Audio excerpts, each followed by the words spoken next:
The clinic smelled of disinfectant and synthetic fur conditioner. Adam pressed his palm against the scanner, and the door to his veterinary practice hissed open. Another day, another parade of Earth's domesticated animals and their anxious owners. He'd bought this practice 3 years ago, after the divorce, after he'd stopped believing in perfect matches and algorithmic compatibility scores. "Dad, I finished my homework." His daughter Maya appeared from the back office, tablet in hand, 10 years old, brilliant, and far too perceptive for her own good. "Good, your grandmother's picking you up at 5. Adam checked the appointment schedule. Mrs. Henderson's diabetic cat, the Johnsons' aging Labrador, nothing unusual. Then he saw the last entry. 17:30 Felisian integration case, 2 adults, 5 juveniles. Felisians, the cat-like aliens who'd made first contact 7 years ago, bringing with them quantum computing, faster-than-light communication, and an uncomfortable obsession with Earth's concept of family units. Adam had treated exactly 3 Felisian patients since they'd established their colony in North America. They usually kept to their own medical facilities, their own insular communities. They didn't trust human veterinarians with their health, a stance he privately found sensible, given that human doctors barely understood Felisian physiology. Maya left with her grandmother at 4:55. By 5:25, the waiting room was empty except for Adam and his nurse, Sarah, who was giving him that look. "What?" he asked. "They're late. Felisians are never late." "Then they're not coming." The door chimed. 2 Felisian women entered, their amber eyes catching the fluorescent light, their movements impossibly graceful despite their very human-like bipedal frames. Their fur, a complex pattern of silver and charcoal, rippled beneath form-fitting environmental suits.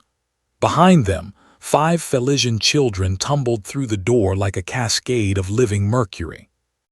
Dr. Adam Reeves, the taller one, spoke English with that musical accent that made every word sound like a question.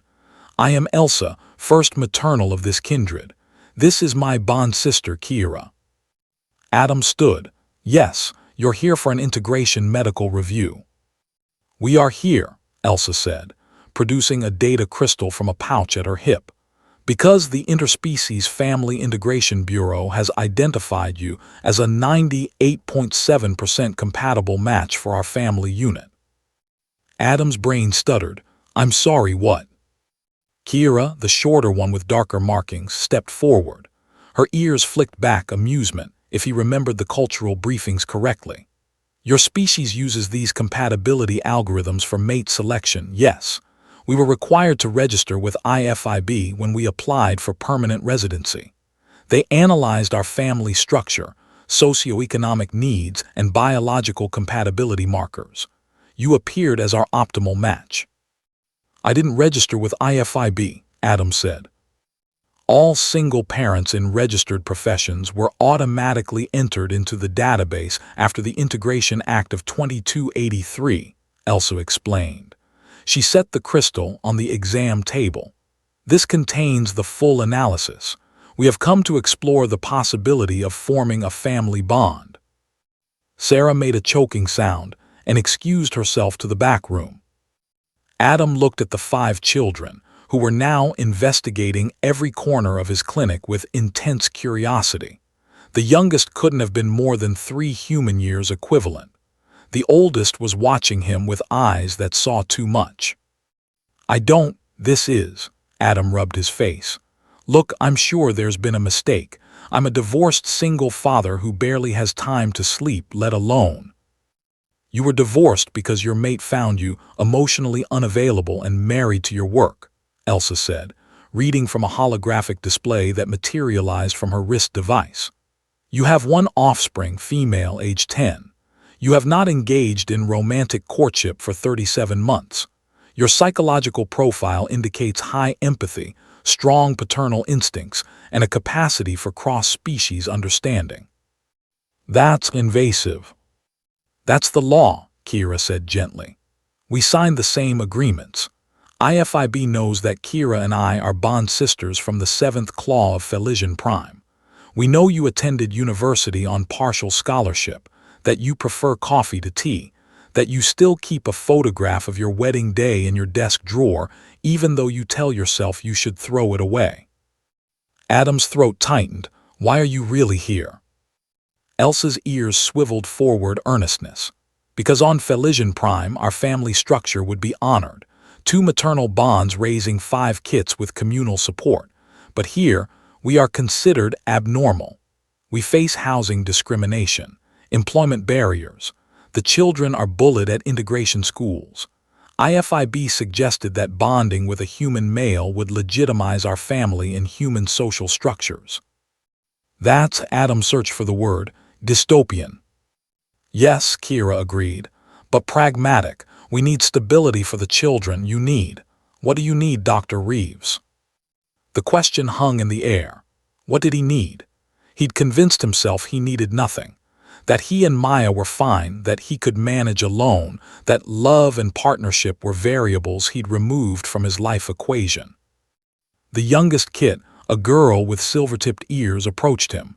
She held up a small stuffed earth cat, worn and obviously beloved. Sick? She asked in careful English. Adam knelt automatically, slipping into veterinarian mode. May I see? He examined the toy with theatrical seriousness. Severe fluffiness deficiency, but I think we can treat that. He pulled a small stress ball from his pocket, one shaped like a cartoon heart. Here, this will help. The kit chirped with delight, a sound that made his chest ache with unexpected warmth. Elsa watched the exchange with unreadable eyes.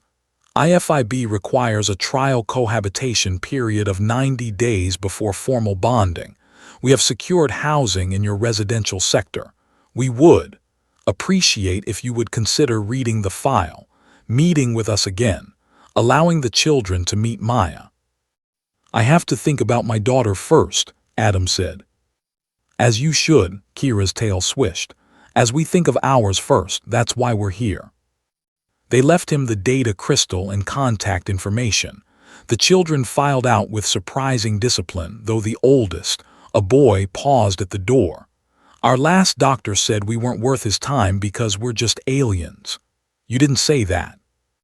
You're not just anything, Adam replied. Your patients, your people. The boy's ears flicked up, hope maybe, and he hurried after his mother's. Adam didn't look at the crystal for 3 days. On the 4th day, Maya found it. What's this? He couldn't lie to her. He'd never been good at it. So he told her, 2 Felisian women, 5 kids, a computer algorithm that thought they all fit together like puzzle pieces. Maya was quiet for a long moment. Then, are they nice? I don't know them yet. But were they nice when you met them?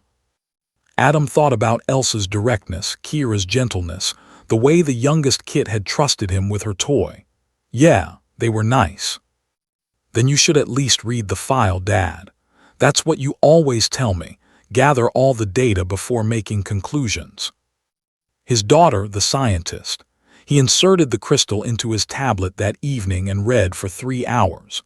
The file was comprehensive, invasive, and oddly compelling. Compatibility metrics for everything from sleep schedules to dietary preferences to long-term life goals. Psychological profiles that knew him better than he knew himself. But buried in the data was something unexpected. Elsa and Kira's personal statement. They'd written about their journey from Felisian Prime, about building a family against cultural norms, about wanting their children to grow up in a world where different kinds of love and different kinds of families were possible. We are not looking for a mate, Elsa had written. We are looking for an ally, someone who understands that family is what we build, not what we're told it should be. Adam messaged them the next morning. They met at a neutral location, a park where human and Felisian children played on integrated equipment. Maya and the 5 kits circled each other warily at first, then discovered a shared love of climbing structures and bad jokes. We don't have to pretend this is a romance, Elsa said, sitting beside Adam on a bench. Kira stood nearby, watching the children with predatory vigilance. We can structure this partnership however makes sense: separate living spaces, scheduled parenting duties, a legal arrangement that satisfies IFIB and provides stability. Or, Adam asked. Elsa's ears tilted. Or we could see what happens when we stop letting algorithms and social expectations tell us what family should look like. Maybe the computer was right. Maybe we do fit. Adam watched Maya teaching the youngest Kit how to pump her legs on a swing. I quit dadding because I thought I'd failed at it, that I was broken somehow. We left our home world because we thought we'd failed at being proper Felisian women, Kira said, joining them. Perhaps we're all just trying to build something new from our broken pieces. 3 months later, Adam signed the cohabitation agreement. 6 months after that, they moved into a house with enough space for 8 people, 3 different sleep schedules, and 2 very confused Earth cats who couldn't decide if the Felisian children were predators or playmates. It wasn't a fairy tale. There were cultural misunderstandings, logistical nightmares, and moments when Adam wondered if he'd lost his mind. But there were also mornings when he woke to the sound of 7 children laughing, evenings when Elsa's quiet competence steadied his chaos, nights when Kira's stories from Felisian Prime made even Maya sit still and listen. The algorithm had been right about one thing: they fit. Not perfectly, not easily, but genuinely.